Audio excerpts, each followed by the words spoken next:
Hemos perdido su imagen y su sonido. Estaba funcionando hace un ratito.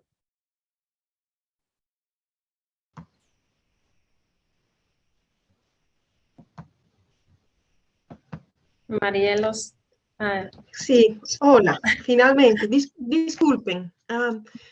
Buenas tardes a todos y a todas. Muchas gracias a Lique por la presentación. Como Lique dijo, soy copresidente del panel científico para la Amazonía junto con Carlos Nobre, a quien lastimosamente hoy día no puede estar presente, pero que manda muchos saludos a todos ustedes. El panel científico para la Amazonía fue creado en septiembre del 2019 en Nueva York y hemos venido trabajando desde entonces en varios documentos que reflejan el estado de la Amazonía, no solo como en las tierras bajas, pero más un concepto más grande de la Amazonía que incluye en realidad toda la vacía amazónica. El panel científico cuenta en este momento con más de 240 científicos.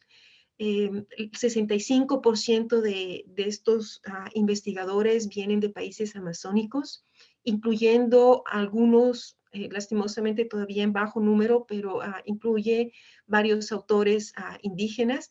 Y también somos muy orgullosos de decir que el 42% de los científicos que hacen parte del panel son mujeres. Y ahora, en este evento organizado junto con la Academia de Ciencias de Bolivia, y para eso agradezco mucho a la Academia y a Mónica en especial por recibirnos y por darnos esta oportunidad de mostrar los resultados del panel.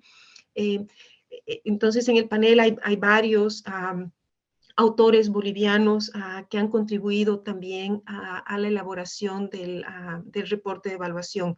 El informe de evaluación fue presentado el 2021 en la COP en Glasgow y el año pasado hemos sacado también tres policy briefs enfocándose uno de ellos en restauración, tratando de definir arcos de restauración, que serían en estas áreas donde han sufrido más deforestación, más hacia el sur de la Amazonía.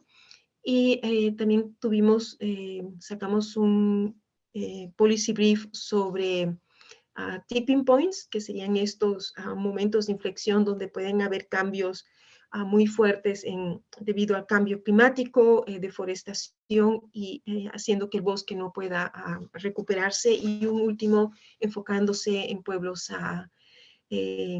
indígenas. Yo también quería resaltar que en realidad la mayor parte del trabajo que hemos hecho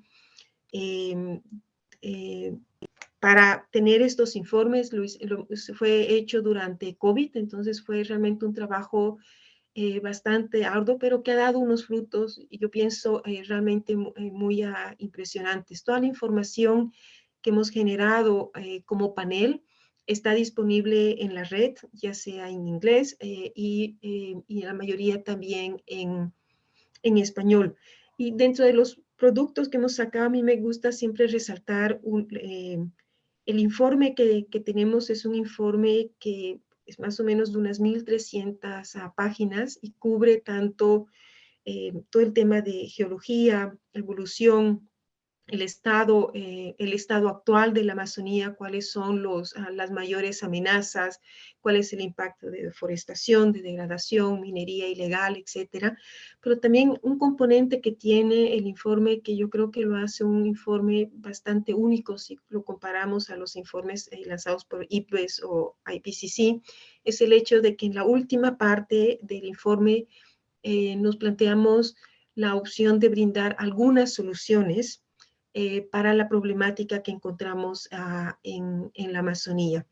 Entonces, porque queríamos no solamente enfocarnos en en los problemas y en los desafíos que tenemos, pero sino comenzar a generar algunas ideas y algunas propuestas de cómo podríamos salir adelante. Y una de ellas justamente es el tema de una bioeconomía de bosques en pie, que trata en realidad de recuperar, de usar el bosque como una fuente económica, una fuente de ingresos, pero sin destruirlos, entonces hacerlo de una manera sostenible y también usar los ríos que son tan característicos de la Amazonía de una manera sostenible. Entonces tenemos este componente de soluciones al final del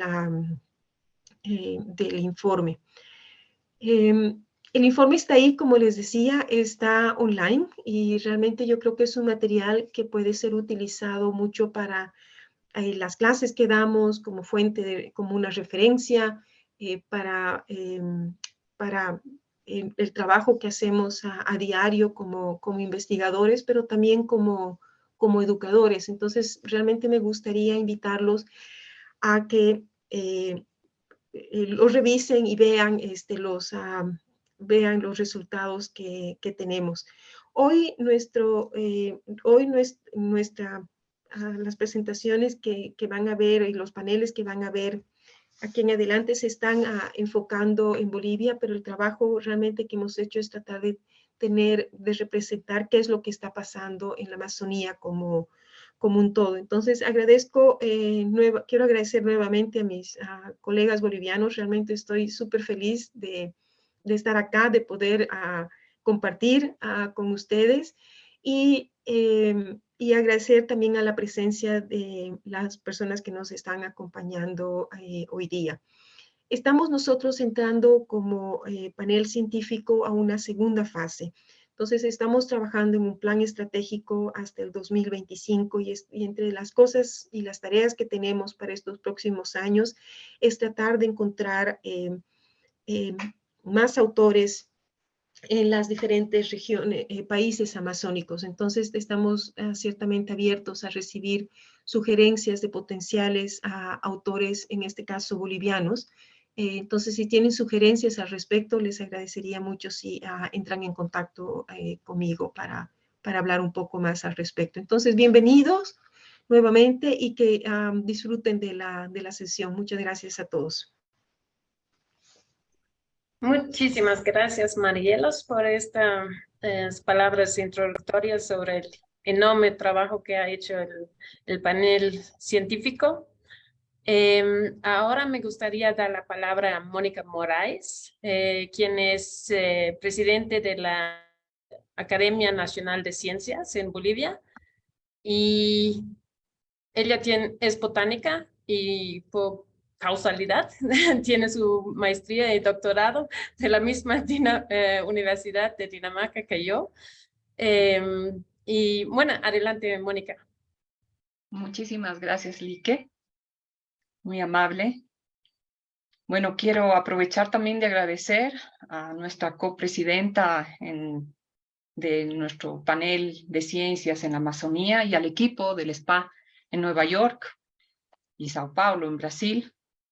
Aquí me gustaría realmente plantear el rol de la Academia Nacional de Ciencias de Bolivia en la Amazonía boliviana, motivar a través de llamados de convocatorias que están también implícitos en el mismo informe para nuestros científicos. Entonces hay que ponerse las pilas. Quisiera ilustrar que la Academia de Ciencias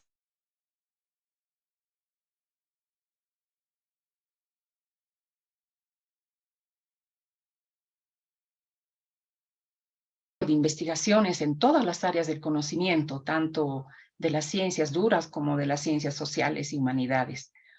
Uno de los objetivos que realmente nos está generando un perfil de mucho impacto es el de motivar y dignificar el trabajo de los investigadores científicos de Bolivia, por lo que hemos incorporado el reconocimiento y premiación de profesionales que destacan en su trayectoria. Además, la academia se ha vinculado con 3 redes internacionales. Ahí está la Asociación Interamericana de Academias de Ciencias, la International Science Council y el Inter-Academy Partnership, porque con todas ellas coincidimos en fomentar la cooperación y promover la ciencia como un bien público, regional y global. Esta circunstancia precisamente hace que movilice nuestro accionar en regiones y continentes, por un lado, luego también con países y finalmente se representa por grupos de expertos y líderes en las ciencias en Bolivia. Dado que en este momento la región geográfica que nos convoca en este panel precisamente visualiza este reporte, este informe que ha sido mencionado y que lleva el título de La Amazonía que queremos, y que, bueno, como ha sido entregado en el 2021, prácticamente ha convocado una perspectiva que diríamos ha sellado como un esfuerzo que por primera vez en la historia se ha realizado, ¿no? Este informe, la verdad es que es la primera vez que ha concentrado todos los trabajos científicos, está munido y respaldado por una serie de estudios científicos, y que realmente, como ha mencionado la doctora Marielos Peña, se constituye para la región y para el mundo. Son más de estas 1.300 páginas que están nutridas en realidad con una importante información exhaustiva y que ya ha sido entregado a las Naciones Unidas. Entonces ahora falta que nuestra región se apropie, se adueñe, se empodere de toda esta información y tome buenas decisiones. En general, reúne información, por un lado, descriptiva, por eso hablamos de una Amazonía viva, en el sentido de hablar de toda estos componentes que son ilustrados y característicos en estos paisajes. Luego, la segunda parte habla un poco más de los cambios en la Amazonía y todos estos deterioros que se han generado en el tiempo. Y luego culmina en lo que ha planteado precisamente la doctora Peña, en relación a un marco estratégico de cómo enfrentar los problemas para resolverlos. Quiero particularizar el trabajo de la participación de bolivianos en el informe. Ya es un lujo para nosotros y es también un orgullo el que Marielos está encabezando prácticamente este grupo de expertos como copresidente. Además, claro, figura como editora, así como con otros expertos, ¿no? Son 5 expertos. También entre los autores líderes, que prácticamente son 3 y que se han ocupado de una ardua tarea para elaborar las versiones de avance de diferentes capítulos.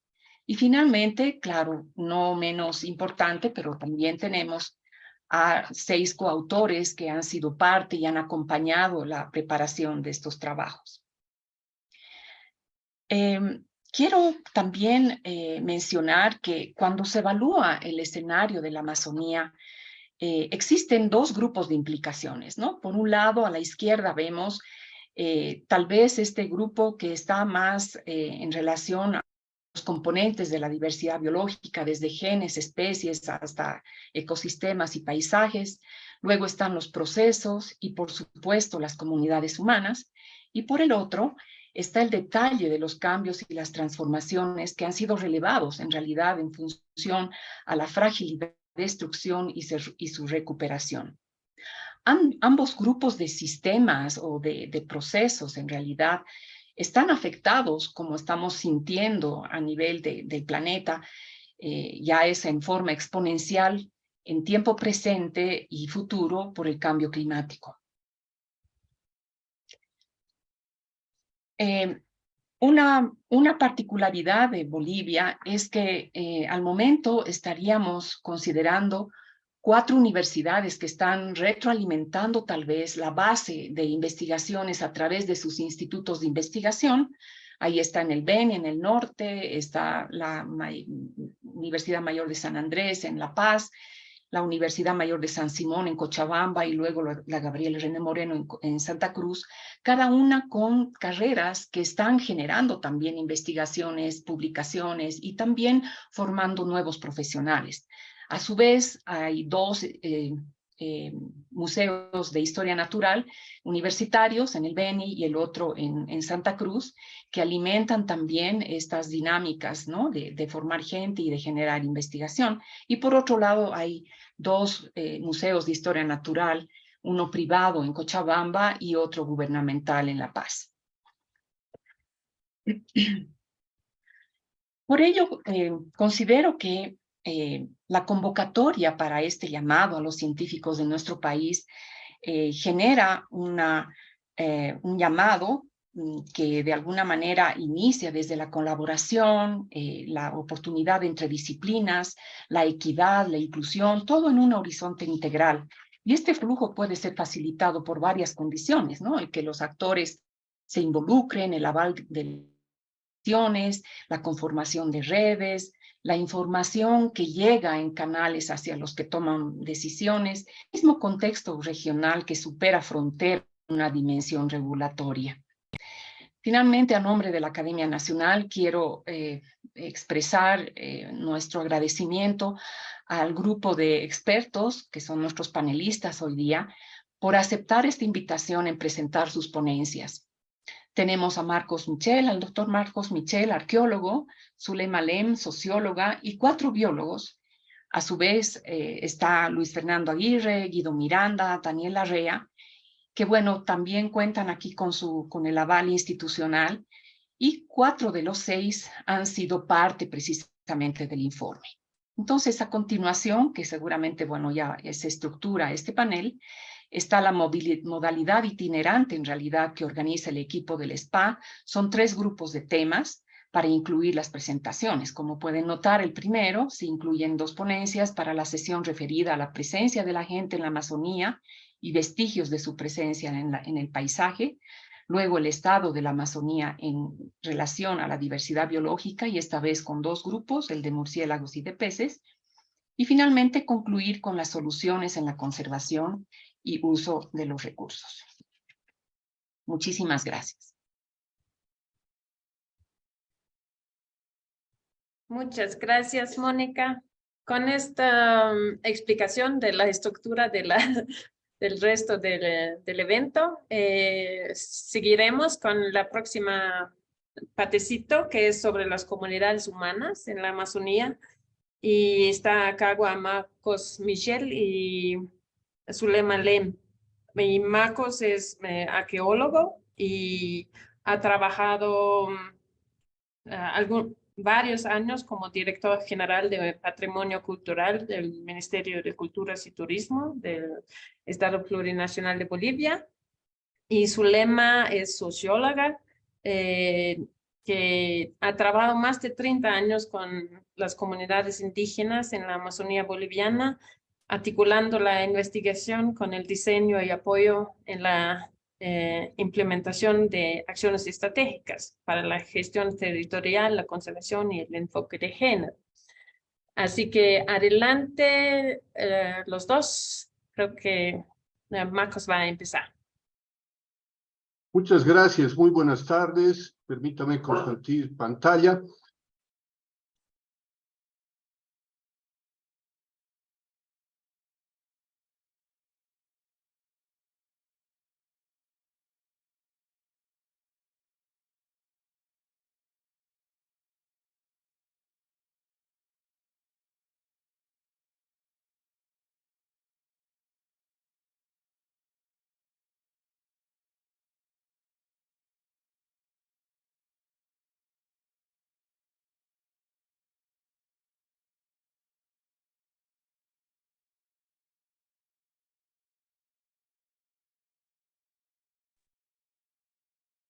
Marcos, si quieres podemos compartir para usted.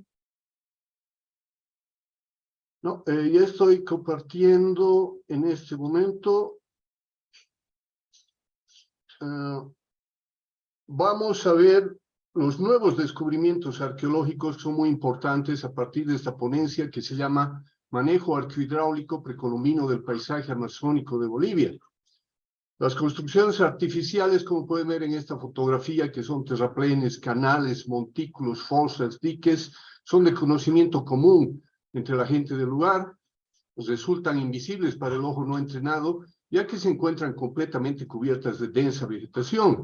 Los documentos coloniales poseen escasa información, como lo dijo Denevan en 2006, y los pobladores locales desconocen su historia por las enormes bajas poblacionales que sufrieron de epidemias y procesos misionales en reducciones.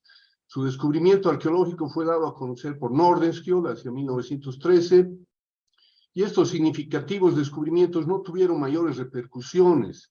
Otro factor que ha retrasado su estudio han sido teorías deterministas ecológicas que negaban el desarrollo civilizatorio en tierras bajas, como los trabajos influyentes de Megers en el 96, y en Bolivia el tema que persiste de una comparación con lo andino, donde se considera que hay altas civilizaciones. Acá vemos el mapa más conocido de construcciones de tierra de William Denevan, de su tesis doctoral, que se ha mantenido así hasta el momento. Se han hecho pocas innovaciones, ¿no? Se muestran estos montículos grandes hacia el sur. Acá, en este punto 2, son las zonas de terraplenes. En este círculo 3, en este oblicuo, están campos elevados de diferentes tipos en relación a la zona de la Esperanza, el Perú, en el Apere. Este punto 4 son una especie de montículos pequeñitos de 2 metros, 1 metro y 1 metro de altura. Y hacia el norte, al sur de esta laguna Rogaguado y Ginebra, una gran extensión de campos largos, planos. Este mapa ha sido poco innovado. John Walker ha hablado de algunas regiones nuevas en el interior de Santana de Yacuma, formas geométricas de zanjas circulares con tierra preta y también tierra morena, también en esta región de Bellavista, después Lombardo y colaboradores, el 2011, 2015, han visto alguna coincidencia entre tipos de campos elevados, formaciones geomorfológicas. Carla Jaimes, el año 2018, ha buscado una relación entre diferentes tipos de obras artificiales y estilos cerámicos. También Rodríguez y colaboradores en 2018 han identificado nuevos tipos de campos de cultivo, como filones, por ejemplo, que vamos a ver más adelante, que son bastante curiosos. También hay un mapa general en esta zona, un nuevo mapa que desde el 2010 mostraron Lombardo y Plumes, muy interesante, que abarca la zona de montículos, ya no solo al sur de Trinidad, sino también al norte.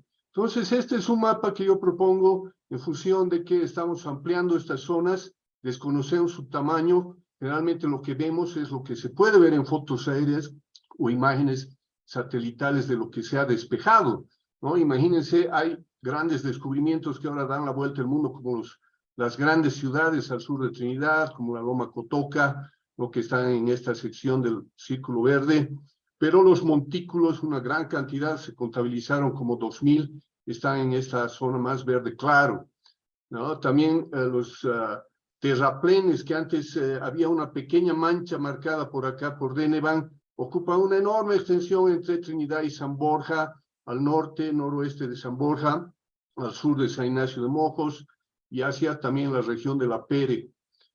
Campos elevados de diferentes formas, drenados y elevados, ¿no? Están en las orillas de la Pere. Montículos dispersos en una enorme porción al centro de Santana de Yacuma, pequeños de 2 metros, como una altura de 1 metro. Vamos a verlos también. Campos elevados enormes, ¿no? Plataformas muy grandes, largas, de hasta 800 metros, 60 metros de ancho, las más grandes, en esta zona celeste claro. Los filones que están al medio, que vamos a ver más adelante. En rojo, decíamos, estas zanjas circulares geométricas por Ribera Alta, en Cobija, cerca de Cobija, en Pando, algunas que ha visto Arellano y la misión finlandesa, que deben ser cientos, ¿no? En el estado de Acre se han documentado cientos de estas zanjas por el desmonte que ha habido, y acá se ha incrementado algunas con el trabajo del líder que ha hecho Rico Prumers en Bellavista. Tenemos terraplenes enormes, enormes, que están uniendo islas en esta región que se ha denominado el Parque Kenneth Lee, no es una reserva. Entonces pasamos a ver un poco, por ejemplo, de estas ciudades. Esta es una imagen LIDAR de la publicación que hicieron Prumers y sus colaboradores en mayo del 2022, que muestra una ciudad que se llama un centro urbano de Cotoca, realmente impresionante. Tiene más de 300 hectáreas, se pueden ver pirámides, templos en forma de U.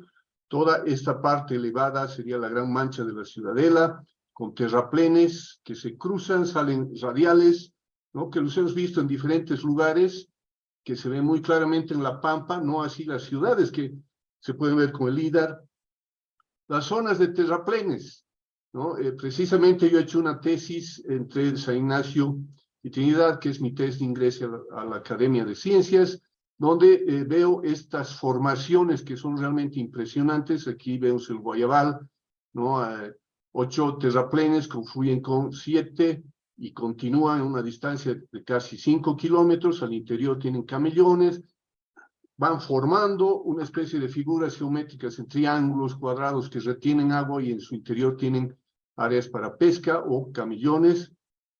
Estos son los campos elevados de la Pere, ¿no? Que generalmente tienen terraplenes y en su interior campos elevados, ¿no? Acá vemos estos montículos que les había mencionado, que aparentemente son pequeñitos, parecerían naturales, pero viendo su disposición geométrica se puede ver que son construcciones artificiales. Hay miles, realmente es muy difícil ubicarlos y contarlos. Aparecen a veces con estos que se llaman filones, ¿no? Y acá abajo tenemos estas grandes plataformas de hasta 600 metros de largo, 60 de ancho, que están al norte, ¿no?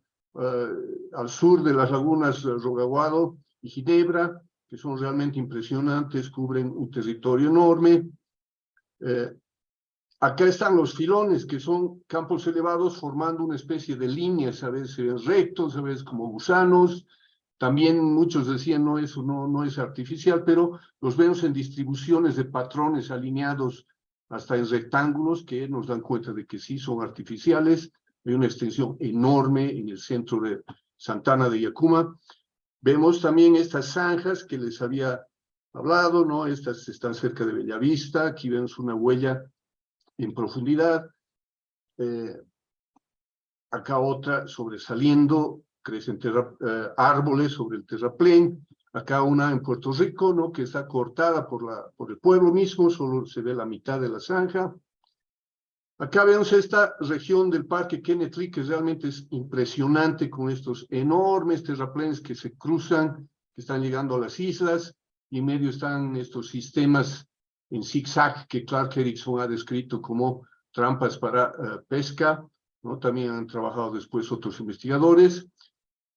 Abajo vemos enormes plataformas elevadas que están, antes se creía, Denevan dijo también, Lombardo, de que había pequeñas extensiones cerca del lago Rogaguado, pero ahora sabemos de que casi todo el lago Rogaguado estaba rodeado de este tipo de construcciones, también la laguna Ginebra a los lados, pero obviamente el arte ahora de descubrir y medir y saber dónde está esto está en un buen análisis de imágenes que pueden ser estas Google Earth, SAS Planet y otros sistemas también.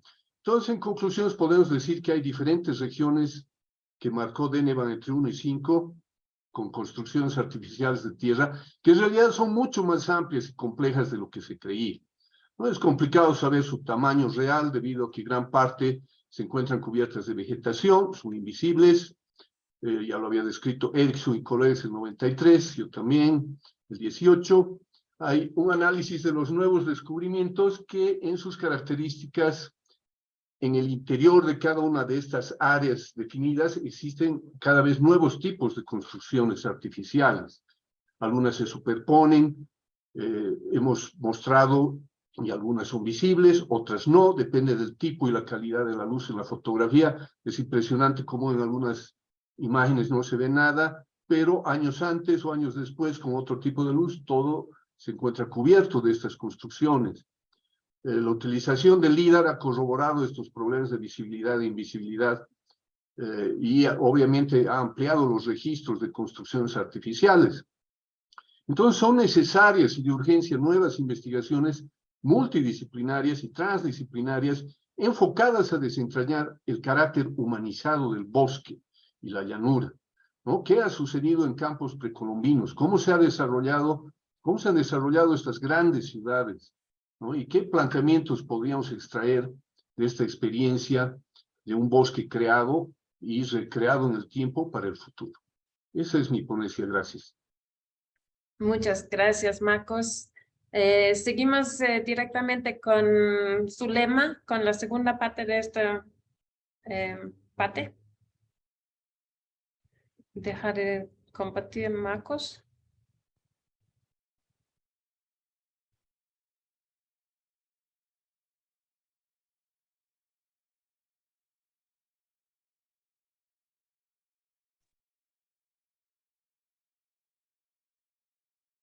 Gracias. Adelante, Zulema, por favor. Ok, muchas gracias. Voy a compartir mi pantalla también. A ver cómo me funciona.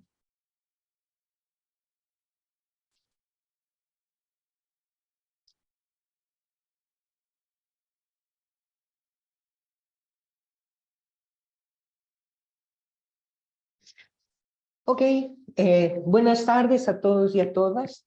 Muchas gracias por escucharnos. En primer lugar, quiero agradecer a la Academia Nacional de Ciencias en la persona de Mónica Moraes por invitarme a compartir lo que fue el trabajo en el panel de ciencia para la Amazonía. Nosotros trabajamos junto con Nicolás Pubi y Ana Guiteras Mundiola un capítulo, el capítulo 9, sobre los pueblos de la Amazonía y la colonización europea entre los siglos XVI al XVIII. Nicolás Pubi es miembro de la Flaxo del Ecuador, Ana Guiteras Mundiola es de la Universidad de Barcelona, y como señalaron, yo trabajo en el programa Andes Amazonía Orinoquía de WCS. Si bien el capítulo fue redactado por las tres personas, la responsabilidad sobre esta presentación es exclusivamente mía, por si acaso. Lo que yo les he traído entonces para esta presentación, ¿no es cierto? Es un resumen de los aspectos fundamentales del capítulo 9, ¿no es cierto? Pero aquí lo que he querido es concentrarme en aquellos elementos que han dejado su marca indeleble y explícita hasta nuestros días.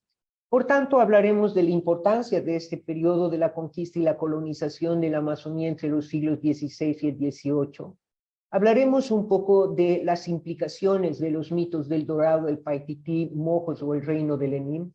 Hablaremos, como ya adelantó en cierto sentido Marcos, del gran vacío amazónico, de esta idea que se ha forjado de la Amazonía como una tierra feraz, lejana, aislada y peligrosa. Pero también hablaremos de la Amazonía como un espacio de disputas geopolíticas y el establecimiento de las fronteras.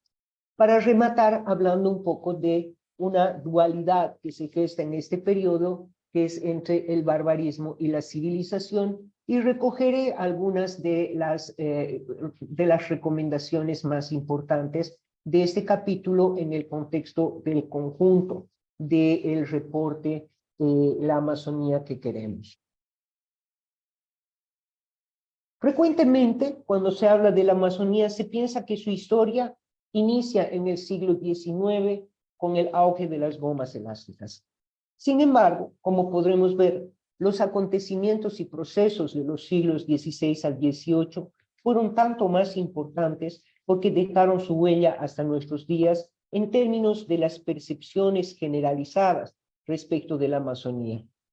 Este es el periodo cuando se gestan los mitos que subyacen a las políticas estatales sobre la Amazonía hasta nuestros días.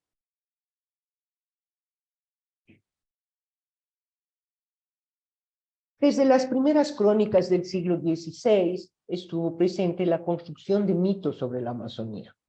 El nombre del río de las Amazonas, para empezar, no es cierto, se origina en las descripciones de Orellana y Carvajal de 1541 y 1542 y que más tarde fueron confirmadas por los relatos y las crónicas de Pedro de Tejera y Cristóbal de Acuña entre 1636 y 1639.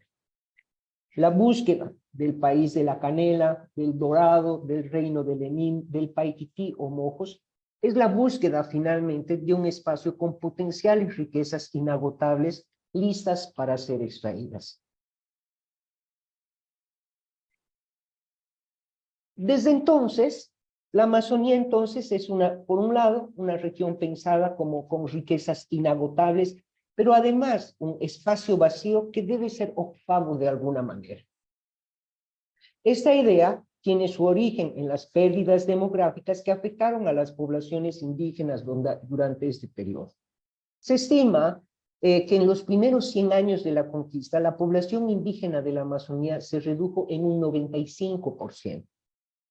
En el cuadro de la derecha les he traído la evolución de la población demográfica de las misiones de Mojos entre 1691 y 1832.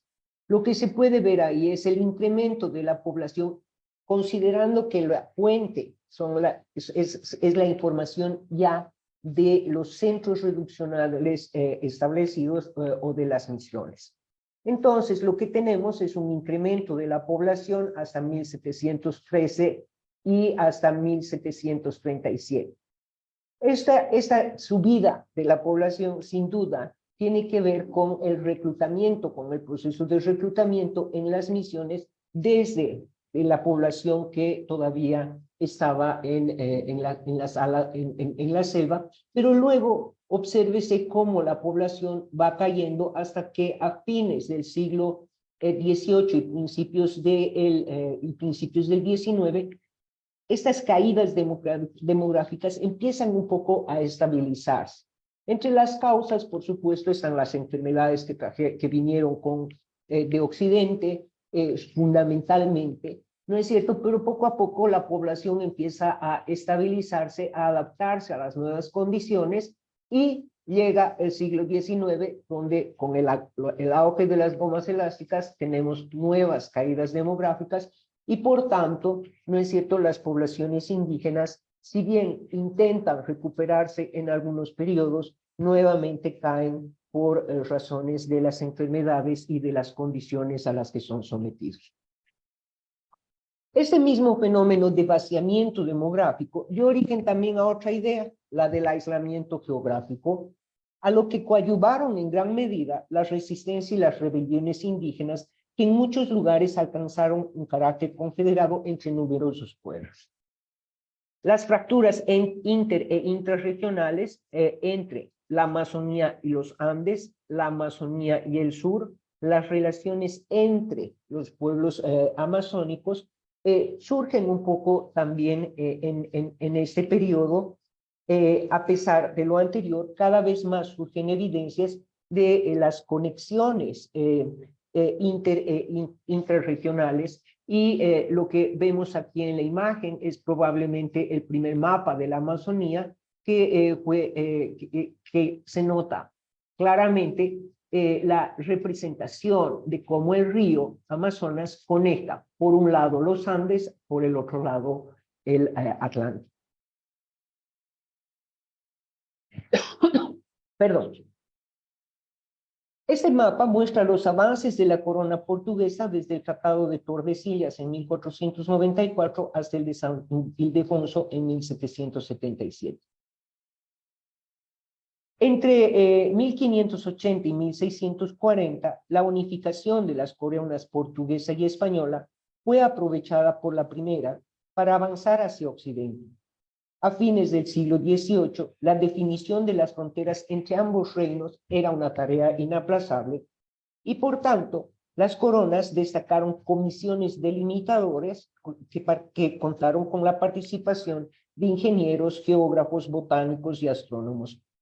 Por supuesto, la corona portuguesa puso mayor empeño en esta tarea. Entonces, las negociaciones y el trabajo de las comisiones delimitadoras del siglo XVIII fueron sustancialmente responsables de la configuración actual de la Amazonía, al dar contorno y crear una frontera imperial que hasta ese momento no existía, y al dar figura a dos mundos, la Amazonía andina o la Alta Amazonía y la Amazonía lusitana y luego brasileña.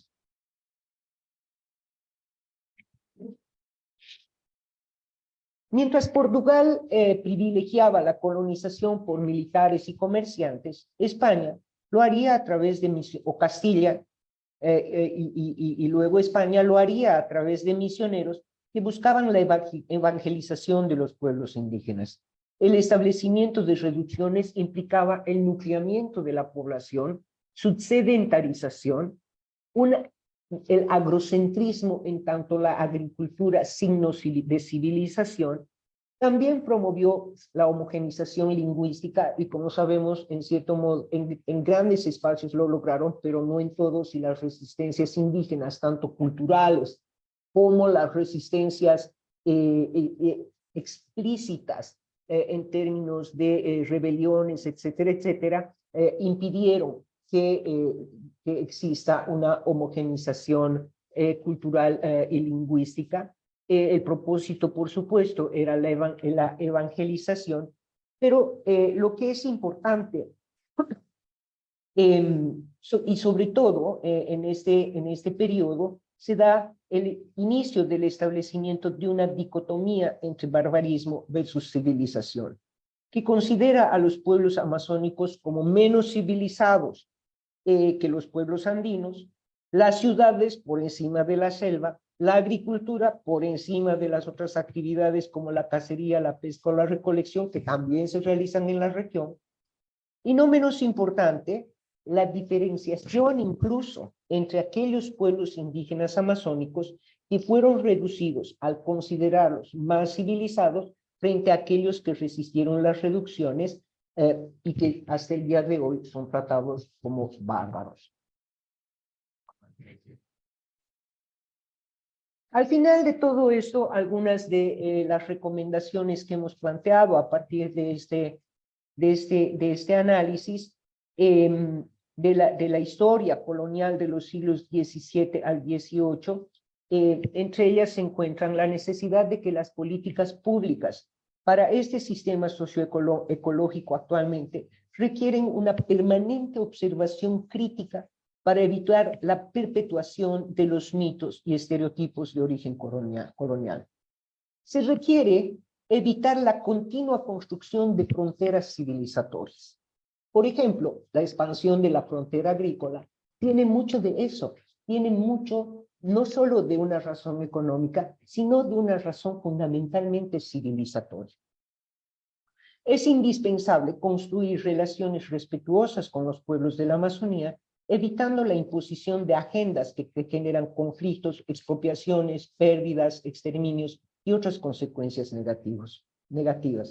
Es necesario asegurar que la información y el conocimiento actual del territorio sea utilizado por y para el bienestar de las poblaciones amazónicas. Con eso termino esta presentación y pues los invito a visitar el sitio del panel de ciencia y poder leer con más detenimiento y los demás capítulos que son fantásticos. Muchas gracias. Muchas gracias, Zulema.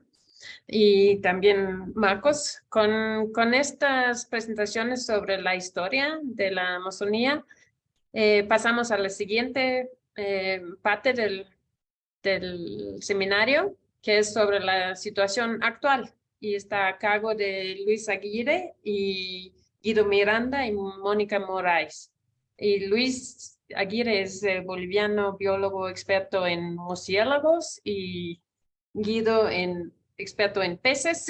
Y adelante ustedes tres con esta parte. Bueno, muchas gracias. Ya tengo la presentación ahí, espero que se la esté viendo bien.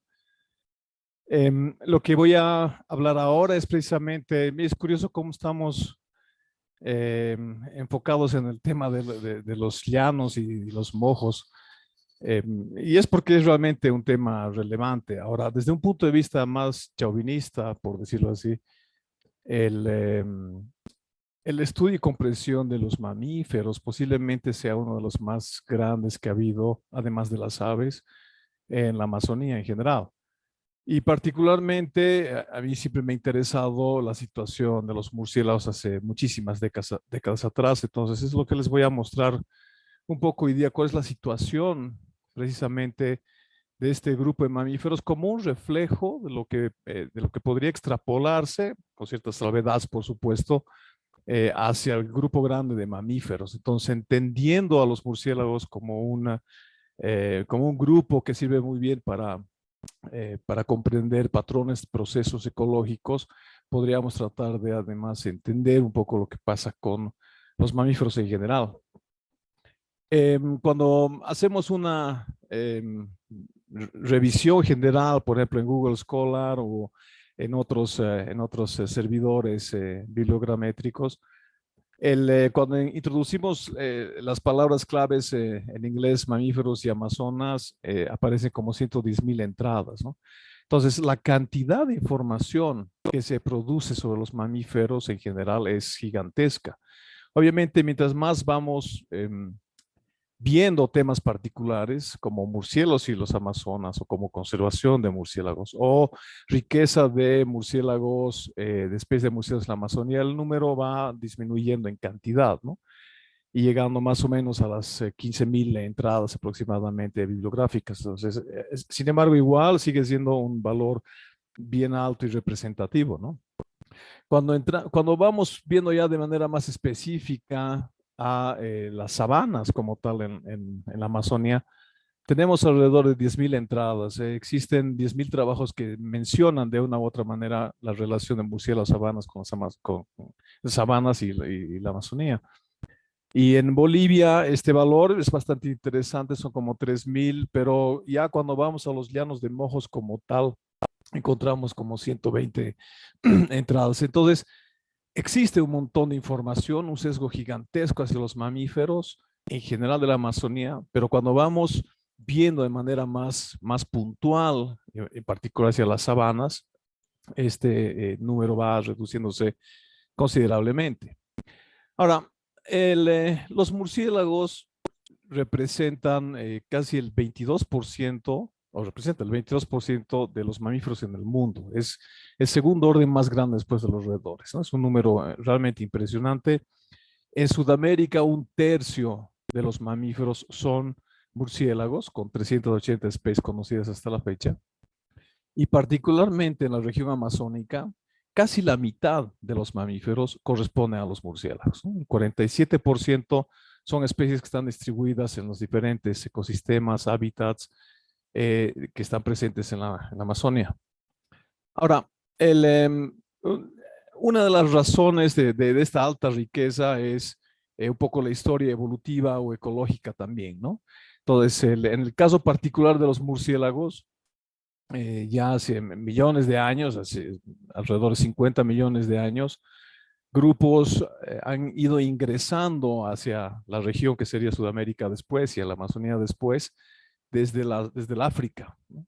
Entonces, muchas de las superfamilias que se conocen actualmente tienen su origen en ambientes africanos y unas cuantas han pasado desde el neotrópico de la Amazonía hacia las zonas neárticas o africanas, pero la mayoría, el mayor aporte, el 95% del aporte de la fauna de los mamíferos y de los murciélagos en particular, proviene del África, ¿no?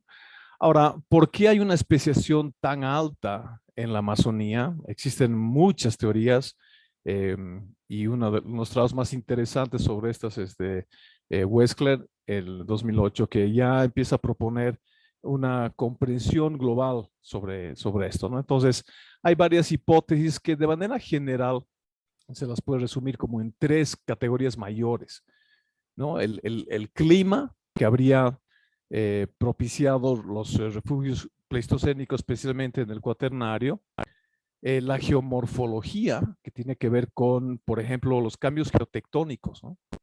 Con el levantamiento de los Andes, lo que ha producido además, por ejemplo, los paleoarcos en la Amazonía, que han ido produciendo barreras geográficas naturales donde ha habido especiaciones locales, ¿no? Y ecológicas, ¿no? Que tiene que ver, por ejemplo, con el rol de los ríos como barreras, ¿no? El río Amazonas es una barrera gigantesca para muchas especies, no tanto para los murciélagos y quizás no tanto para los mamíferos, pero por ejemplo sí para las aves, ¿no? Pero existen algunas especies de murciélagos, por ejemplo, que tienen campos de acción muy pequeñas y un río puede ya ser una barrera importante. Entonces, cuando juntamos esta historia evolutiva más las características ecológicas, lo que resulta es una altísima especiación, particularmente en la Amazonía. Ahora, resulta interesante, como les decía, que la mayor cantidad de trabajos ha sido en los bosques amazónicos como tal, pero cada vez, pero menos en los sistemas de sabanas. Cuando, según el SPA mismo, la plataforma científica, y muestran que las sabanas corresponden casi a un tercio, un poquito menos, pero de un tercio de lo que es la Amazonía realmente, ¿no? Y contempla básicamente las sabanas del Cerrado las sabanas venianas y al norte las sabanas inundadas de Venezuela. Entonces, las sabanas se convierten en un ecosistema altamente relevante para su investigación, para su protección y conservación. Algunos números, por ejemplo, en las sabanas del Beni en Bolivia, se tiene que más o menos el 63% de los mamíferos corresponden a murciélagos. Entonces, casi un porcentaje enorme, casi 2/3 de los mamíferos en las sabanas benianas corresponden a los murciélagos. En el Cerrado, son ambientes que son todavía más, con más arbustos o arboladas, casi la mitad de los mamíferos corresponden a los murciélagos. Ahora, yo estoy investigando murciélagos en las sabanas del Beni desde 1992 aproximadamente. Ya son muchos años trabajando esto y siempre me llama la atención de por qué hay una riqueza tan grande, ¿no? Una sola isla de bosque, como esta, por ejemplo, una sola isla de bosque puede llegar a contener hasta 21 especies de murciélagos, una isla de bosque de 2 hectáreas. En el tiempo hemos registrado 21 especies de murciélagos viviendo allí, ¿no? Ese valor es gigantesco. Entonces, muchas veces hemos estado tratando de entender por qué pueden coexistir tantas especies juntas cuando hay recursos que son limitados, cuando el espacio es limitado, cuando existen barreras biogeográficas interesantes y grandes, como grandes extensiones de sabanas o de pampas, ¿no? de pastizales entre medio. Entonces, en estos casi 30 años estudiando los murciélagos en los llanos de Mojos, en las sabanas, hemos podido tratar de entender un poco mejor estos aspectos ecológicos, ¿no? Entonces, lo que ocurre al final es que se llega a tener este hipervolumen de diversidad biológica de murciélagos, ¿no? Que resume, básicamente esta lámina está resumiendo como 30 años de estudio. Aquí hay 2 patrones importantes de por qué se da esta riqueza tan grande. Una de ellas tiene que ver con variaciones estacionales, ¿no? Existen grupos tróficos que están que sean murciélagos que comen insectos o murciélagos que comen frutas. Algunas especies durante un año están y durante otro año no están. Y son reemplazadas por grupos similares ecológicamente hablando, que comen lo mismo, pero son diferentes especies. Entonces, existe una variación que a veces puede ser casi del 100%. Se encuentran las especies A, B, C, D un año y en el otro año las especies F, G, H, por decir algo, pero esas se alimentan de lo mismo. Entonces, cambia la composición taxonómica, pero no la funcional en el tiempo. Por otro lado, existen especies de murciélagos que se alimentan de insectos que son duros, que son suaves, o de frutas que son duras y que son suaves. Entonces tenemos murciélagos que pueden comer el espectro más duro, por ejemplo, comparado con aquellos que comen solamente cosas muy suavitas como polillas u otras cosas. Entonces, este uso del hábitat, esta repartición del nicho del hábitat, permite que haya una coexistencia gigantesca de especies en las sabanas, ¿no?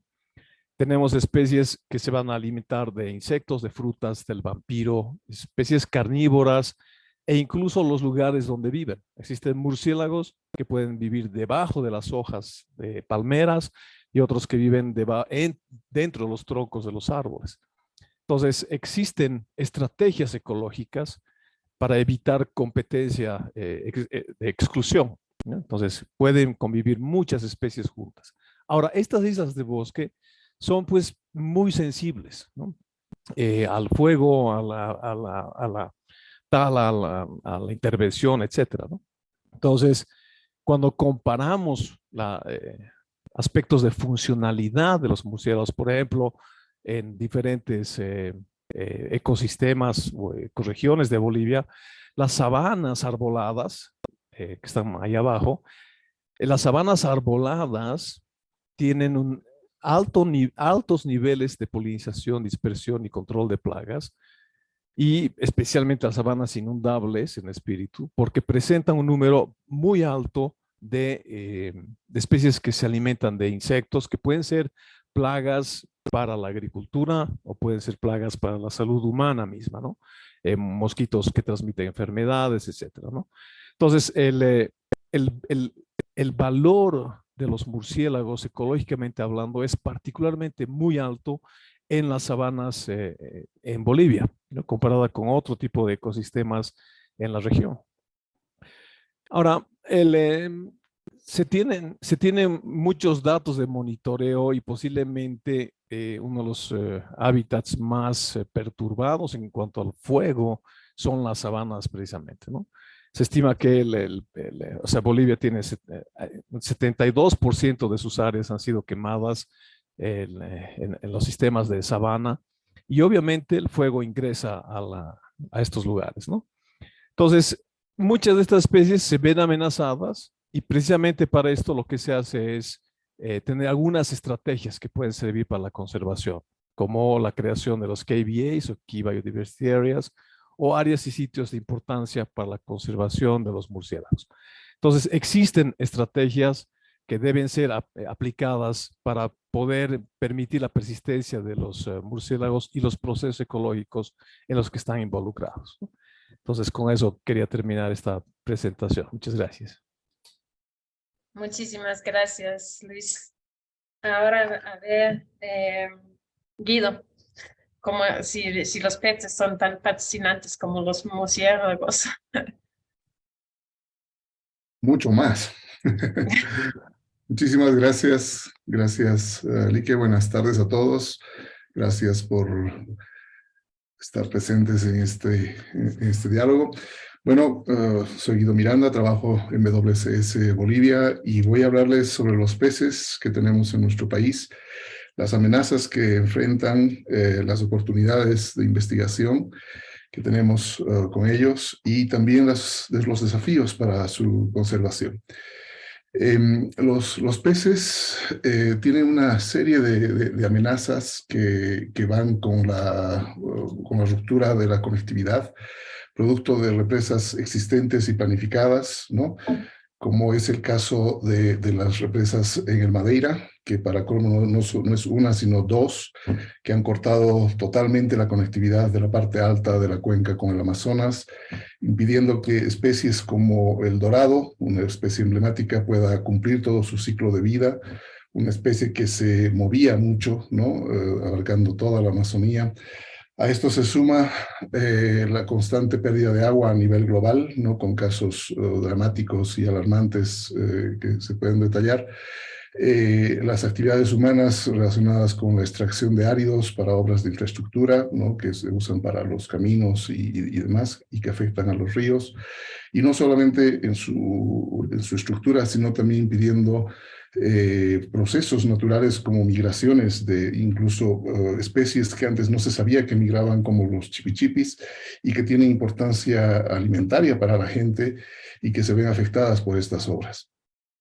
A esto se suma la introducción de especies exóticas como el paiche, que está aquí en la foto, y que ha cundido por toda Bolivia, prácticamente en todos los ríos de la Amazonía ya se lo pesca y se lo registra, y han convertido a Bolivia en uno de los países con mayor cantidad de especies, de especies introducidas de la Amazonía, y con cambios a nivel de todo, sociales, económicos y también ambientales. ¿Qué no decir de la creciente actividad del oro, ¿no? Que prácticamente es una minería a cielo abierto, modificando todos los cursos de agua, y que usan el mercurio para la extracción, afectando a los pueblos indígenas, tal como lo ha mostrado un reporte, y lo está mostrando el reporte del CEPILAB, que es la organización que representa a los pueblos indígenas, con cantidades de mercurio alarmantes en las personas. Estas áreas de minería, las actuales y las potenciales, se sobreponen también con zonas de reproducción de peces que son claves para mantener la seguridad alimentaria de la cuenca entera, ¿no? Y de la actividad económica en torno a la pesca, y también en fuentes de agua, ¿no? que son usadas por las comunidades locales. A esto se suma la deforestación, que también está asociada a procesos de contaminación por la liberación de agroquímicos y tóxicos al medio, y que hay casos ya confirmados de que producen mortandades de peces, pero masivas, como se ven en las fotos. Para complementar el escaso manejo de residuos que tenemos, el inexistente manejo de residuos, que se traducen en miles de toneladas de plásticos vertidos a los ríos. Como el Amazonas es uno de los ríos que más cantidad de plásticos libera al océano, como lo muestra este reporte de National Geographic. Y estos microplásticos, ¿no? Esos plásticos que con su degradación se vuelven en partículas microscópicas que son incorporadas en los organismos acuáticos y que luego pasan a las redes tróficas, de las cuales nosotros somos parte también, y con consecuencias, ¿no? en todo aspecto. Un reciente estudio ha mostrado la enorme preocupación de la liberación de fármacos en los ríos y obviamente pesticidas. Un río de Bolivia, el río La Paz, está en el segundo lugar a nivel global con mayor cantidad de concentraciones de fármacos, y todos esos fármacos llegan a las zonas de pesca, ¿no? O sea, donde están los peces, lo cual es alarmante, y tomando en cuenta de que la mayor parte de los fármacos registrados en ese estudio superan los niveles seguros para los organismos acuáticos. Entonces, ahí es por demás dar cuenta lo impactante que es ese tema. A esto se suma una actividad directa sobre los peces, que es la pesca comercial, que no tiene regulaciones. Las regulaciones existentes no son completas, no abarcan toda la gama de actividades que involucra la pesca como tal, y las regulaciones existentes o intentos que existen no son respetados. Por lo tanto, o sea, es una pesca que está entrando a la insostenibilidad. Ante estos escenarios, nosotros, como WCS y en colaboración con el IRD, que es el Instituto de Investigación para el Desarrollo de Francia, hemos estado priorizando estudios para visibilizar este componente de la diversidad que no es tan evidente, ¿no? Porque están en los ríos, están ocultos en los ríos turbios que caracterizan a nuestra Amazonía, y no se los ve, o sea, y por lo tanto no se sabe cómo están, y no es como las aves, que uno ya sabe que ya no están, y es más evidente. En cambio, en estos necesitamos poner en evidencia su valor y también su diversidad. Entonces estamos usando tecnologías como el DNA ambiental, basados en el metabarcoding, para poder estudiar estas zonas incluso zonas que no son tan accesibles, donde es fácil aplicar esta metodología y poder relevar esta diversidad que es clave para muchos sitios.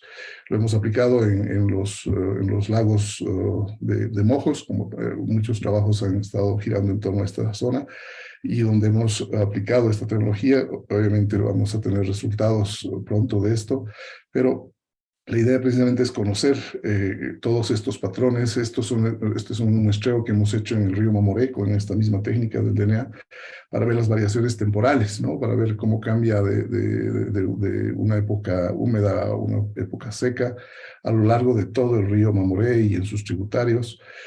Esto lo hemos acompañado por estudios de ictioplancton, los huevitos y las larvas que se pueden colectar producto de la reproducción en las zonas de desove, con lo cual hemos podido confirmar una zona que es usada por los dorados, estos dorados que han quedado aislados en la parte alta producto de las represas y que todavía continúan reproduciéndose.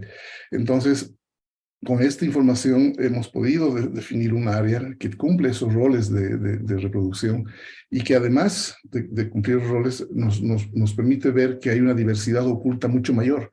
Este es un caso de los sábalos, de los Prochilodus, que antes estaban, eran muchas especies y que luego fueron sinonizadas a una sola, como Prochilodus nigricans. Pero con la genética se está viendo que en realidad son más entidades genéticas, tal como lo conocían ya los pueblos indígenas, porque ellos diferenciaban algunas especies ya. Entonces, eso muestra de que la diversidad en general de los peces está todavía en un proceso de conocerse y seguramente de aumentar. Este es un ejemplo en la expedición de identidad Madidi que logramos hacer dentro del Parque Madidi, donde claramente la riqueza de especies está aumentando a medida que se utilizan más tecnologías, más técnicas. Las especies se van a ir conociendo más y llegar a estas estimaciones que se tienen, y lo cual ha sido resaltado en el reporte del SPA en el que participamos, donde incluimos este análisis, donde se muestra la cantidad de especies que son descritas para todos los grupos cada año, y donde se ve claramente que los peces son un grupo en el que hay un crecimiento exponencial en las últimas décadas, y que si este grupo, si es que esta tendencia sigue, este grupo va a superar a las aves como grupo de vertebrados más diverso en la Amazonía. Entonces, son los últimos años en los que se ha generado la mayor cantidad de las especies por describir. Y un ejemplo es lo que tenemos en el Madidi. Tenemos 37 especies candidatas a nuevas especies, ¿no? Entonces, y con todo el desafío que implica la descripción de estas especies, pero hemos empezado. Este es un ejemplo, una descripción de un pequeño bagrecito que vive en el Madidi y por lo menos hasta ahora, salvo que se registre en otros sitios, es endémico del lugar, y que lo hemos nombrado en honor a un querido amigo francés, impulsor de la ictiología en Bolivia. Con estos estudios se han confirmado de que estos ríos, que son parte de la parte alta del Beni, son claves para la reproducción de los bagres, principalmente de los bagres migradores. Y en estos sitios la actividad de pesca es clave. Por lo tanto, involucrar a la gente en la generación de información es también una estrategia que hemos estado probando con la aplicación de Ictio, que permite el registro de la pesca que realizan los pescadores, y que con la suma de la información se elaboran reportes como el que muestro acá, que permiten ver la importancia de los peces en la economía y en la actividad pesquera en la zona. Lastimosamente, esta zona, si uno ve la sobreposición de los polígonos de protección de las áreas protegidas, tenemos al Madidi y al Pilón Lajas frente a frente, dejan un vacío. Y ese vacío precisamente son los ríos. Y son los ríos que no tienen ningún tipo de protección y por donde circulan todas las ilegalidades, ¿no? Donde hay actividades de pesca sin control, incluso tráfico y demás. Entonces es urgente cubrir estos espacios de protección y que puedan cumplir ese rol que se necesita para proteger estas zonas, que además de ser zonas de reproducción también son importantes para la diversidad.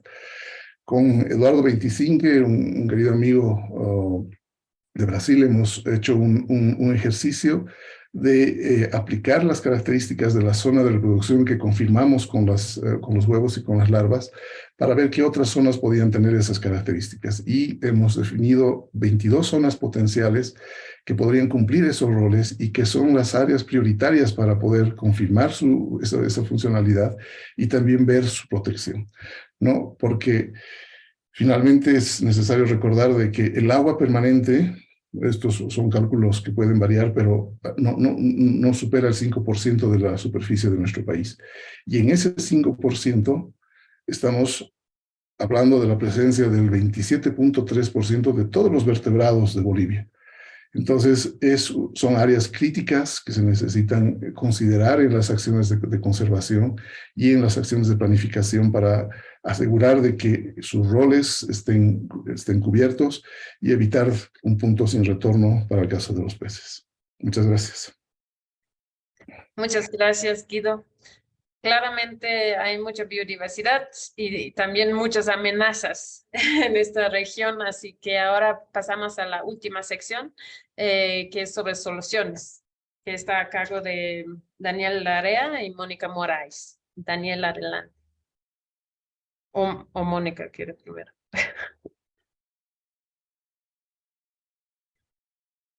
Yo continúo. Muchísimas gracias. Bueno, ahora presento muy rápidamente unas cuantas diapositivas respecto a los ecosistemas amazónicos, pero voy a insumir un poco más de esfuerzo en las estrategias de futuro que se han planteado para ilustrar algunas soluciones que se han propuesto en la región. En general, podríamos mencionar que se destaca un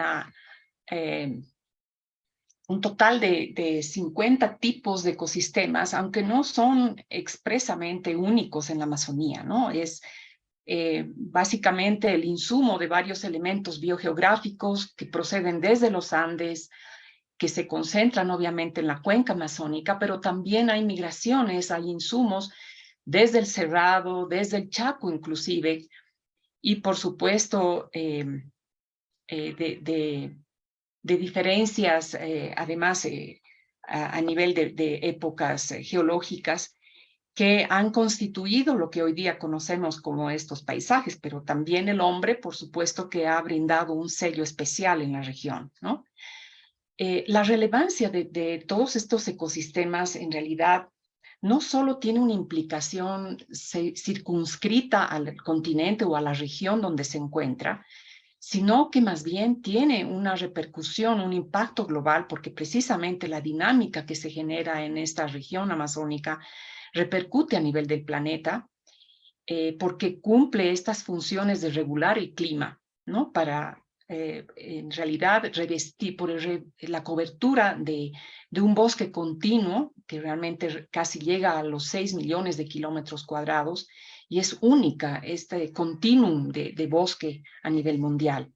Por ejemplo, la misma humedad no solamente fluye en la propia cuenca, sino que se distribuye por encima de la masa forestal hacia el sur del continente y representa una fuente de agua.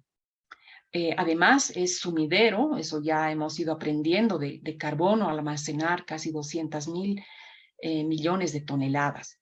Entonces, un componente aquí que es importante tomar en cuenta es que el funcionamiento de esta Amazonía, como es una permanente interacción entre tierra y agua dulce, supuestamente, las condiciones determinan también un funcionamiento que está basado prácticamente en la estacionalidad, por un lado, pero también en los pulsos de agua que derivan tal vez de toda esa dinámica.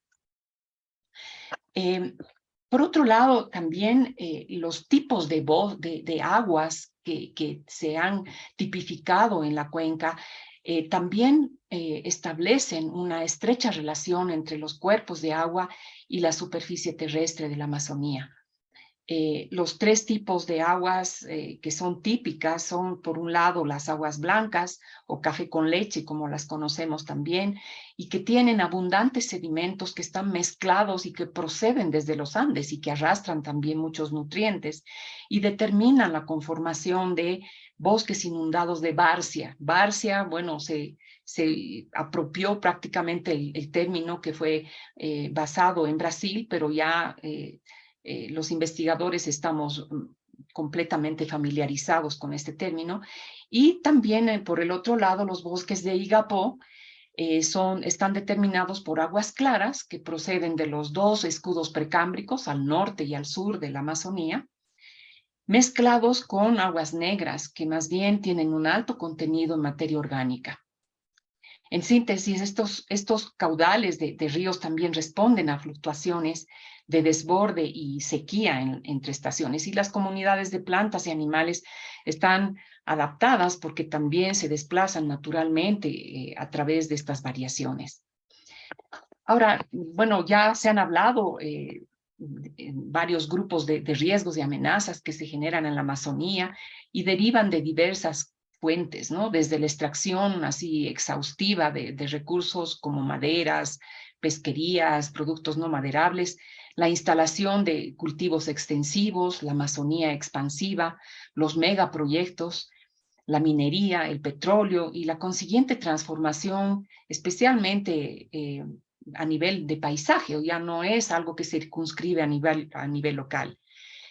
Pero ahora, claro, cada vez más llamativos son precisamente estos focos de calor que se han intensificado en los últimos años y que básicamente se concentran más en la época seca. Se ha estimado que casi un 18% de estos bosques amazónicos se han ido convirtiendo a otros usos de la tierra y ya se registran épocas de, por ejemplo, esa fluctuación de casi 22 años con una afectación de superficies degradadas en la región. Entonces ya estamos hablando de porcentajes mayores. En el informe se destaca precisamente esta predicción comparativa de la precipitación y es prácticamente dentro de la dinámica del cambio climático, pero por supuesto también de la deforestación. En un rango de 29 años, a partir de 1961, y lo propio con una comparación que se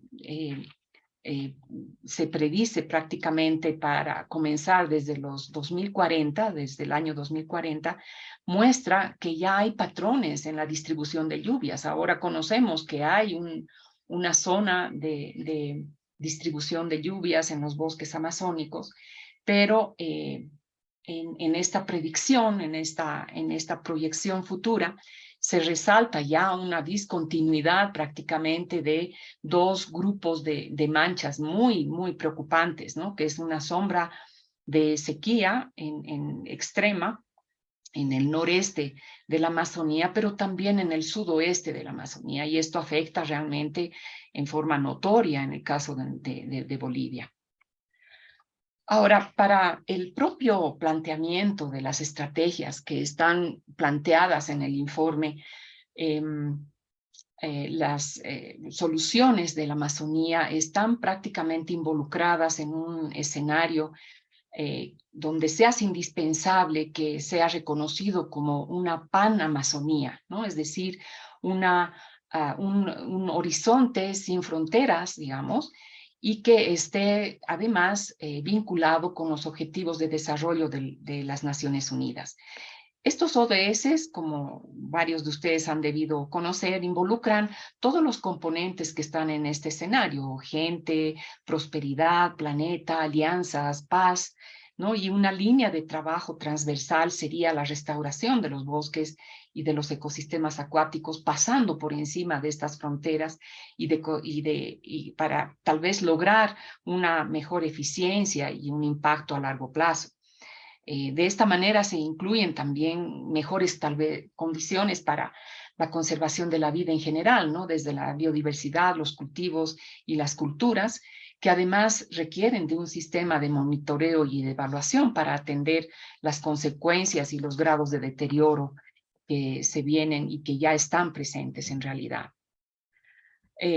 Por otro lado, y no menos importante, por supuesto, esta región amazónica está representada por varios grupos de actores o partes interesadas que hacen de una Amazonía viva, ¿no? Como se la ha considerado en el informe. Por un lado están todos los grupos residentes en la Amazonía, están aquellas organizaciones, ¿no?, que se estructuran en relación y para beneficio de la Amazonía. Y por otro están los externos, ¿no?, los actores externos.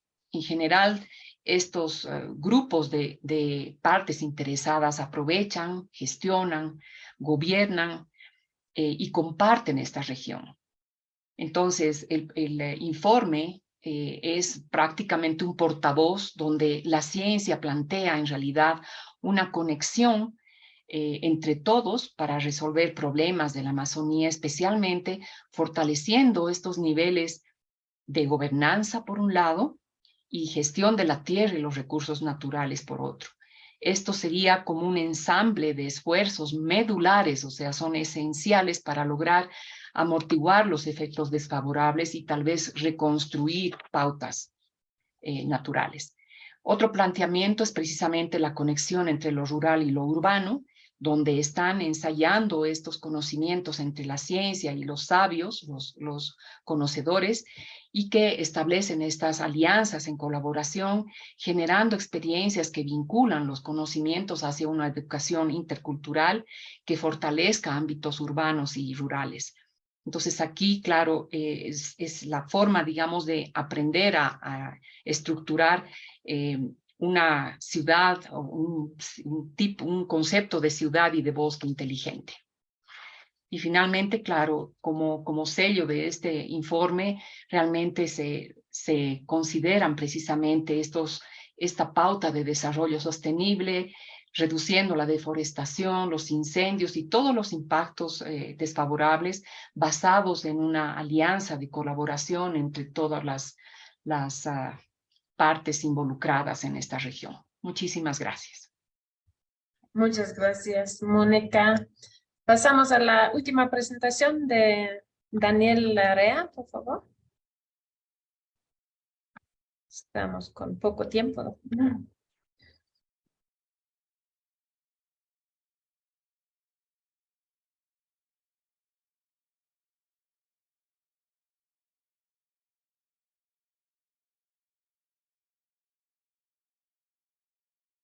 Muy bien. Bueno, buenas tardes y como lo han mencionado mis antecesores, muchísimas gracias a los organizadores. Gracias por la invitación para compartir en estos breves minutos algo que consideramos importante. Estoy acá en representación de ASEA Conservación Amazónica. Mi nombre es Daniel Larrea y les voy a comentar en unos breves minutos lo que significa el tema del aprovechamiento de productos forestales no maderables en nuestra Amazonía. Quiero mencionar que el capítulo que me tocó específicamente liderar dentro del reporte del panel es el capítulo 11, donde justamente hacemos una mirada rápida de las actividades de aprovechamiento de recursos naturales en la Amazonía antes de todo el boom que se da en la década de los 70. Es una mirada histórica que por supuesto toca la historia de la quina, del caucho, de la castaña y lo que fue el aprovechamiento de palmito en el caso de Asaí.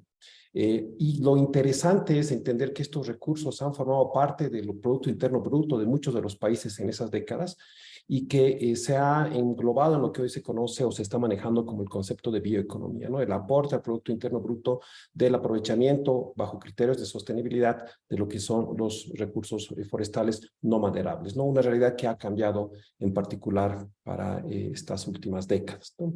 Un registro importante es entender que estos recursos, justamente el palmito, el caucho, la quina y en su momento el despegar de la castaña, han formado parte de la historia de la Amazonía boliviana. Acá destaco este documento que es, yo creo que pieza obligada para revisar y entender el contexto actual de lo que significa el aprovechamiento de estos recursos, ¿no? Como pueden ver, han habido momentos de boom y de contracción del aprovechamiento de estos recursos, donde también se insertan incluso otros temas, ¿no? Como lo que fue el aprovechamiento de cueros y pieles de manera legal en la Amazonía. Parte de esa historia, y la historia reciente, está vinculada con la castaña. Una historia que empieza en la década de 1920 y que hoy tiene un contexto diferente y forma parte de la economía de lo que es la región amazónica contemporánea, si quieren, en el caso de Bolivia, ¿no? Pero también está lo que es el azaí, que tuvo un momento con el aprovechamiento del palmito en la década de los 90 y que hoy tiene un despegar con otro recurso, que es el aprovechamiento de sus frutos para generar para producir pulpa y a partir de la pulpa lo que puede ser el material liofilizado. Rápidamente, la historia de la castaña. Muchos de ustedes conocen, y esta es una gráfica que creo que todos los bolivianos tenemos que manejarla. Es lo que significa la exportación de castaña, castaña ya beneficiada, castaña ya procesada. El ritmo de exportación de este recurso va más o menos entre 20 y 22 mil toneladas cada año. Y por supuesto ha significado ingresos importantes para nuestra economía. Oscila más o menos entre el 1 y 2% del Producto Interno Bruto. No se compara con lo que fue la historia del caucho y de la quina que les comentaba antes, que en algún momento incluso llegó a ser 30-40% de su participación en este indicador de macroeconómico, ¿no? Hoy es mucho más discreto y de hecho si tenemos que ver otro recurso importante en la economía, tendríamos que ir a lo que significa el modelo del agronegocio con el tema de la soya en otras partes de Bolivia. La castaña está principalmente relacionada con la parte donde están los bosques amazónicos, principalmente los bosques altos, ¿no?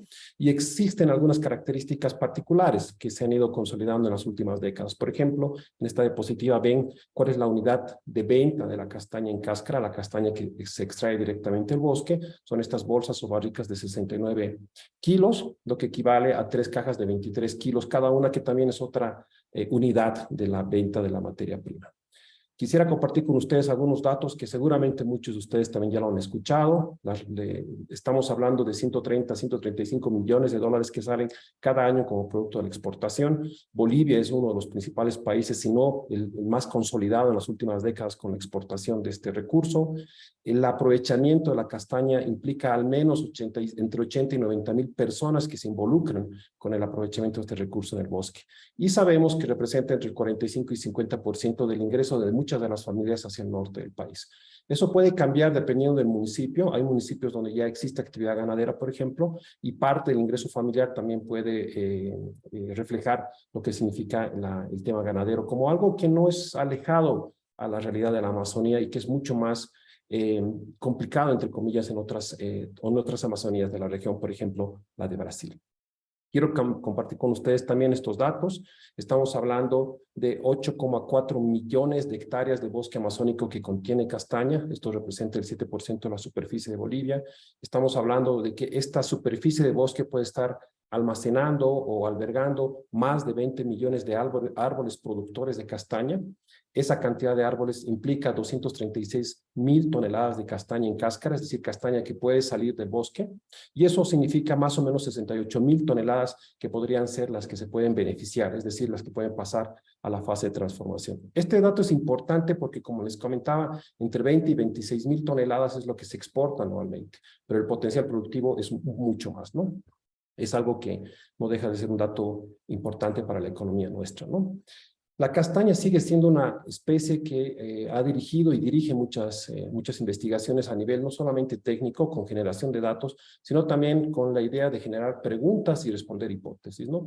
En esta diapositiva muestro algunos ejemplos de investigaciones que se siguen haciendo con el tema de la castaña, la distribución potencial en todo lo que es el dominio biogeográfico amazónico, los centros de domesticación de la castaña, uno de ellos justamente al norte de Bolivia, en la región de Pando, que compartimos con el norte del departamento de Beni. Evidencia arqueológica que muestra que el tamaño del fruto también puede haber sido seleccionado para tener el fruto que hoy en día se comercializa, y un ejercicio al final que muestra que la parte amazónica boliviana podría ser un refugio climático potencial para la parte amazónica de todo el suroeste de la región, ¿no? Es decir, sitios donde al parecer las variaciones de temperatura y precipitación podrían ser relativamente moderadas. Sin embargo, esta información que fue publicada en 2019 tiene que ser actualizada justamente con los datos que comentaba Mónica hace un minuto, ¿no? Parte de esta historia también es entender que la castaña forma parte de un grupo de frutos secos y que su presencia, en el caso de Bolivia, responde principalmente al transporte que han sufrido sus semillas, sus frutos, durante la influencia de las culturas precolombinas, ¿no? Entonces, sí, efectivamente, su origen, al parecer, está en la parte central de la Amazonía, pero como les mostraba antes, Pando, el norte de nuestro país, puede ser uno de los centros de domesticación. Y estamos hablando de un fruto seco, un fruto que implica algún tipo de almacenamiento un poco más sencillo, y también la importancia que tiene para toda la región. A lo que voy es que probablemente necesitamos buscar otro fruto seco que pueda formar parte de la economía de las familias de la Amazonía, sobre todo porque es un fruto seco que tiene un almacenamiento un poco más sencillo. Eso es distinto cuando hablamos de otros recursos promisorios, como por ejemplo el azaí. Hay 7 especies que se conocen como azaí en la región neotropical. De ellas 3, las que tienen aquí marcadas, son de las cuales se extraen los frutos para la generación de pulpa, la venta de pulpa. La más conocida, por supuesto, Euterpe oleracea, que está en la región de Brasil y que ya está en un proceso de domesticación, ¿no? Incluso con algunos problemas del tema de deforestación para poder colocar estos sistemas cultivados. Euterpe edulis, que está más hacia la parte de la mata atlántica, que tiene otro problema. Ustedes saben, la mata atlántica ha sufrido una fuerte reducción de su hábitat natural y en este caso el aprovechamiento de esta especie tiene el propósito más bien de recuperar las poblaciones de este azaí. Y el azaí que está presente en el caso de Bolivia es Euterpe precatória, ¿no? Con siempre esta pequeña separación de estas dos potenciales variedades, especies, que muchas veces también hemos conversado con Mónica. Pero estamos hablando de una especie que está todavía en silvestría, que es parte del bosque de nuestra Amazonía. Y como les comentaba, la historia del azaí está muy vinculada a lo que ha sido el palmito en la década de los 90. El impacto del aprovechamiento de la palmera para el tema del palmito se nota en la estructura de tamaños que uno puede encontrar en el azaí en la parte amazónica, ¿no? Pero hoy el interés es aprovechar los frutos para justamente la venta de pulpa congelada, ¿no? Y esto va en la línea de que ha sido reconocido como un superalimento, ¿no? Principalmente porque tiene compuestos bioactivos, vitaminas, minerales, carbohidratos, un montón de elementos, más que la cantidad de sí de ellos, es la diversidad de estos elementos que se han encontrado en el fruto. Pero a diferencia de lo que es la castaña, esto implica desafíos adicionales. Por ejemplo, el hecho de tener que subir a las palmeras para bajar el fruto maduro, el hecho de tener que hablar de buenas prácticas de manufactura para el tema del despulpado, el almacenamiento y la venta de pulpa congelada, el tema de cuidar lo que ha habido como un rumor, el tema del Chagas, por ejemplo, implica otro tipo de roles y otro tipo de funciones que estamos aprendiendo a consolidar en la Amazonía de nuestro país, ¿no? Esto es interesante porque, como les decía, se trata de un fruto carnoso que tiene otro tipo de desafíos. No es lo mismo que la castaña, implica mayor inversión, mayores capacidades de la gente que está en la línea de aprovechar este recurso, ¿no? Como ella, hay otras especies de palmeras que también pueden ser promisorias, como el caso del majo, palma real, majillo. Hay otras especies que también pueden entrar a sumarse a esta idea de consolidar un aprovechamiento de la biodiversidad basado en el bosque en pie. Hay datos importantes en el caso del azaí, como los que tienen acá en la diapositiva. La unidad de venta son latas de 15 kilos en el caso de los frutos. Estamos hablando de que en el departamento de Pando ya existe una federación de campesinos que se está consolidando y ellos más o menos tienen una capacidad de procesamiento de más de 100 toneladas de pulpa congelada cada año, ¿no? Y con eso, la venta de la pulpa congelada, que implica también algunos criterios indicadores como el porcentaje de sólidos totales, el potencial de aprovechar la pulpa para el tema de la liofilización y muchos otros más. Pero mi punto es que el aprovechamiento de la palmera, de estas palmeras, es mucho más complejo que el tema de la castaña y que en este momento este bosque de la Amazonía se está sosteniendo sobre todo a partir de lo que significa la historia reciente y no tan alejada, si quieren, de la castaña. Yo creo particularmente que estos bosques todavía se mantienen con buen estado de conservación. Evidentemente es una Amazonía un poco más seca comparada con otras partes en la línea ecuatorial, por ejemplo, pero son bosques que albergan muchos recursos que tienen el potencial de aprovechamiento. Y como mencionamos, nosotros pensamos también que este bosque, al mantenerse sano, como en el caso de las personas, puede ser un bosque productivo, mantenerse productivo. Y en ese sentido también puede ser capaz de tener una buena capacidad de respuesta a lo que van a ser el impacto de los cambios climáticos. Y con eso quisiera terminar esta breve presentación. Muchísimas gracias. Muchas gracias, Daniel. Desafortunadamente se nos ha acabado nuestros 90 minutos asignados para este evento. Y Emma Torres tiene que irse pronto, así que pues suerte, los panelistas han logrado responder casi todas las preguntas en el Q&A así directamente, así que voy a invitar a Emma a dar las palabras de cierre. Emma es la coordinadora estratégica del panel científico de la Amazonía y también vicepresidente de UNSDSN. Adelante, Emma, por favor. Muchas gracias, Lique, y muchas gracias a todos, especialmente a la Academia de Ciencias de Bolivia, por auspiciar este evento de diálogo con el panel científico de la Amazonia. Mónica, muchas gracias en nombre de todos nosotros a la Academia. Y realmente es un privilegio, un honor estar con ustedes. Ha sido unas presentaciones fantásticas, un verdadero tour de force de lo que significa el Amazonia. Yo creo que Lique, tú has debido estar muy impresionada del fantástico trabajo y cómo nuestros colegas y panelistas lo han hecho tan atractivo para todos nosotros. Yo quería destacar que, como lo dijo Marielos y también lo dijo Mónica, que el trabajo del panel ha sido realmente único y singular. Es un esfuerzo de colaboración de científicos, principalmente de nuestra región. Y es el primero en este sentido. Y yo creo que esto es muy valioso porque ciertamente la Amazonia tiene que gestionarse, tiene que manejarse de una manera sustentable, pero como un conjunto y con una gran conectividad. La Amazonia tiene una gran conectividad de ecosistemas. Han hablado de los ríos, hemos hablado de los grandes ríos voladores. En fin, es un ecosistema que se debe manejar conjuntamente y apreciar conjuntamente. Y por ello tan valioso que tengamos este esfuerzo científico que pueda contribuir a la toma de decisiones regionales de política pública. Y ciertamente yo creo que esto es un esfuerzo que va a continuar. Yo quisiera en particular destacar algunos de los mensajes que dijo el panel al finalizar su primera evaluación de la cuenca amazónica, del estado científico de la cuenca amazónica. Y lo primero que dijo es que debemos absolutamente trabajar para parar una moratoria de deforestación en las áreas que ya están llegando a un punto de no retorno. Yo creo que esto es una cosa absolutamente fundamental y creo que es un mensaje muy importante del panel. El segundo punto que el panel destacó es que dice que nuestros países tienen que llegar a una deforestación cero hasta el 2030 y ello es factible. Y por tanto, yo creo varios de nuestros países ya se han comprometido a ello y yo creo que todos nosotros, y ahí otra vez el rol increíble de las academias de ciencias para destacar que esto es factible y debemos hacerlo. El tercer punto que también levantó en su mensaje el panel fue el hecho de que debemos trabajar en restauración y reforestación de áreas degradadas. Hay un número innumerable de hectáreas degradadas en todos los países que pueden ser restauradas, que pueden ser reforestadas y pueden contribuir a un desarrollo sustentable de la región. Yo creo que esta es otra prioridad muy importante y creo que también tanto dentro del marco de la Convención de Cambio Climático como de la Convención de Biodiversidad se van a ver muchas oportunidades y nuestros países tienen que apuntarse a realmente movilizar los recursos y embarcarse en inversión en estas áreas. Otra vez aquí las academias de ciencia tienen un papel central para guiar justamente que estos esfuerzos sean hechos de una manera adecuada. Y finalmente, el punto que muchos de los panelistas han destacado es el potencial de la Amazonia para un desarrollo sustentable.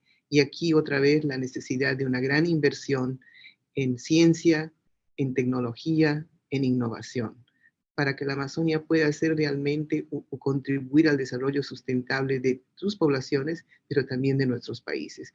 Lastimosamente en América Latina, casi todos nuestros países y particularmente los países amazónicos no invierten lo suficiente en ciencia, en tecnología, en educación, en investigación. Y esto es crítico. Y otra vez aquí el papel de las academias es central para hacer un llamado a nuestros tomadores de decisiones políticas de lo importante que es invertir en ciencia, en tecnología e innovación para el futuro de la región amazónica, pero también para el futuro desarrollo de nuestra región. Yo les agradezco mucho por la oportunidad y espero que tengamos mucho más diálogos porque creo que tenemos mucho a conversar. Yo realmente estoy fascinada como decía, del tour de force que nos hicieron nuestros panelistas y me gustaría que sigamos conversando y podamos en las próximas, tenemos muchos productos que el panel va a trabajar y quisiéramos obviamente trabajar muy estrechamente con la Academia de Ciencias también en este sentido hacia el futuro.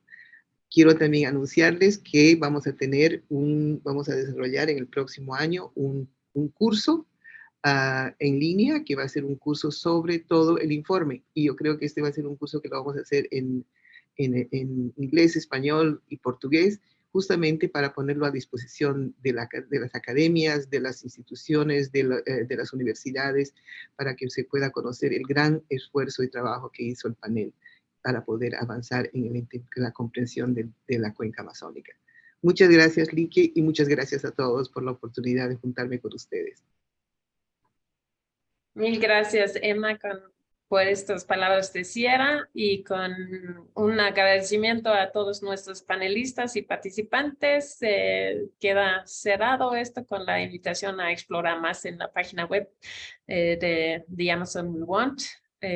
También hay resúmenes y policy briefs para los que no tengan tiempo para leer miles de páginas de ciencia. Muchas gracias a todos. Ha sido un gusto y espero ver a todos pronto. Adiós, gracias. Muchas gracias, adiós. Muchas gracias y felicidades por los Gracias. trabajos.